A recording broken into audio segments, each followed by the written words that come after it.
All right, it's going to feel a little more like fall this weekend. Yeah, Evan has more on the cold front that's moving out. And Evan, how's it looking for Friday night football? Well, it's finally going to feel like a Friday night football night with some cooler temperatures. And later tonight, some folks might even say it's a little bit chilly.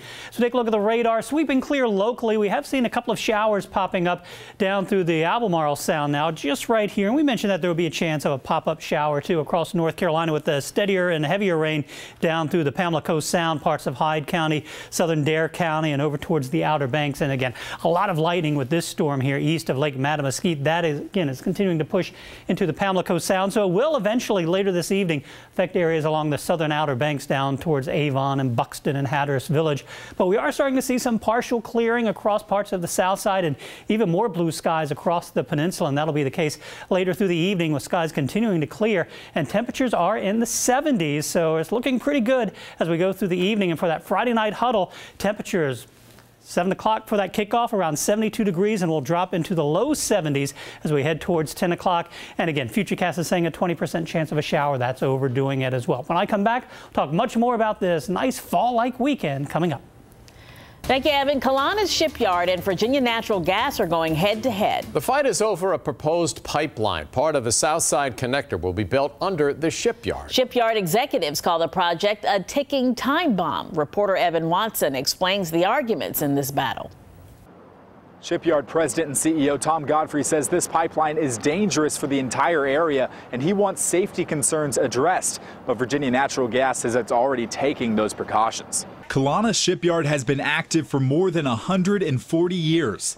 But current owner Bill Kalana says now he's concerned about its future. Just plain fundamentally wrong. It's unsafe.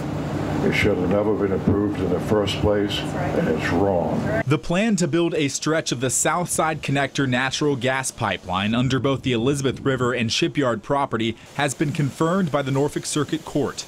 Construction is scheduled, but Shipyard President Tom Godfrey is worried. You did not have the opportunity to step in and say, my concern is my safety, my family, and how I live my life. Showing video of other natural gas explosions, Godfrey is convinced you can't prevent an accident from happening. You don't do this where we've got some of the most vital assets for the Navy and the Department of Defense. You don't do it. He wants the high pressure of a future pipeline decreased, additional barriers around the pipeline, and ideally for the company to move it away for safety reasons. But Virginia Natural Gas says it's already exceeding safety requirements and that Godfrey's claims of danger are false and damaging to its reputation. This pipeline is being buried at a depth of 80 feet at the Kalana Shipyard, which is 20 times more than federal law requires. Secondly, federal code also sets a specified strength of steel for the pipe.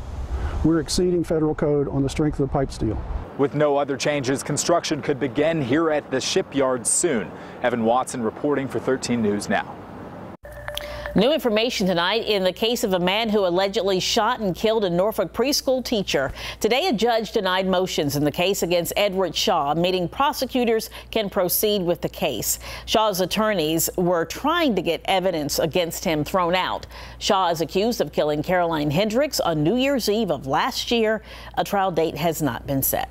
New tonight, a 17-year-old in Newport News is charged with making threats. State police say the teen called a business Wednesday morning to ask about buying a gun.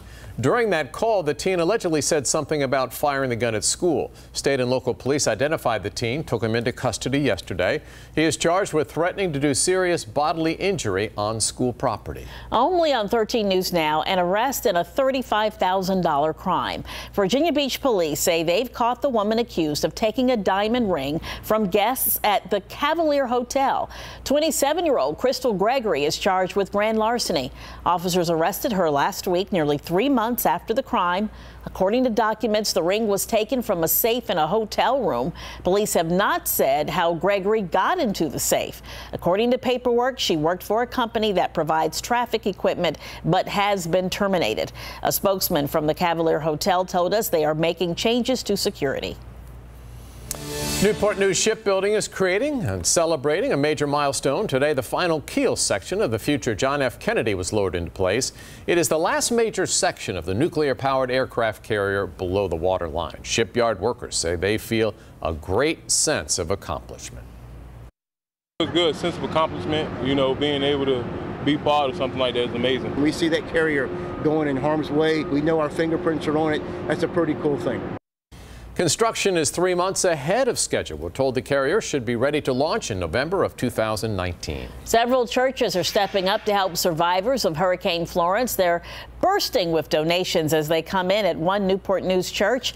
And that's why city leaders come in. They'll provide a big truck to deliver the donations to North Carolina this weekend. Reporter Nico Clemens has the story. Lending a helping hand.